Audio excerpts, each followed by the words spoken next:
এর আগেও আমি একাধিকবার বলেছি যে গণ অধিকার পরিষদের পক্ষ থেকে আমাদের অবস্থান একবারেই সুস্পষ্ট এবং সলিড। কিন্তু অত্যন্ত দুঃখের সাথে আমাদের জানাতে হয়, বর্তমান যে জাতীয় ঐক্যমত্য কমিশন রয়েছে, এই জাতীয় ঐক্যমত্য কমিশন তাদের যে স্ট্রংনেস, তাদের যে অনড় অবস্থান, শক্ত অবস্থান, এটা তারা বারবার প্রমাণ করতে ব্যর্থ হয়েছে। অত্যন্ত দুঃখের সাথে জানাতে হয়, রাতের আধারে জাতীয় ঐক্যমত্য কমিশন কোনো একটি রাজনৈতিক দল কিংবা একাধিক রাজনৈতিক দলের চিন্তার সাথে সামঞ্জস্য রাখার জন্য তারা বারবার তাদের অবস্থান থেকে তারা বিচ্যুতি ঘটাচ্ছেন বা পিছু টান মারছেন। তো এরকম যদি অবস্থা হয়ে থাকে, এই যে আমরা আনসেটেল ইস্যুগুলো নিয়ে ইতিমধ্যে আলোচনা চালাচ্ছি, এই আনসেটেল ইস্যুগুলো আগামীতে সেটেল করতে পারবে বলে আমার মনে হয় না।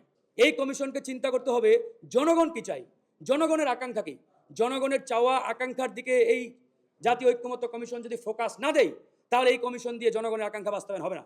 এই কমিশন তাকিয়ে থাকে বিএনপি কি চাই, এই কমিশন তাকিয়ে থাকে জামাত একমত কিনা বা অন্য দল একমত কিনা। তো এইরকম ভালনারেবল একটা সিচুয়েশন, আপনি ডানে বামে কাত হয়ে যাবেন কোনো দলের দিকে তাকিয়ে থেকে তারা ইয়েস বলে কিনা, এ বিষয়ে যদি আপনারা চূড়ান্ত অনড় সিদ্ধান্ত নিতে না পারেন, তাহলে তো ভাই হবে না।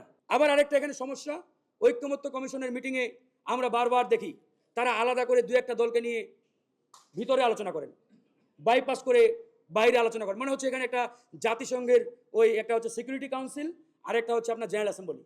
সিকিউরিটি কাউন্সিলের সাথে আলাদা করে মিটিং করে এসে আমাদের সামনে থ্রো করে আর হাত তুলে ইয়েস নো ভেরি গুড আপনারা বলেন একমত না দ্বিমত। এটা তো হতে পারে না।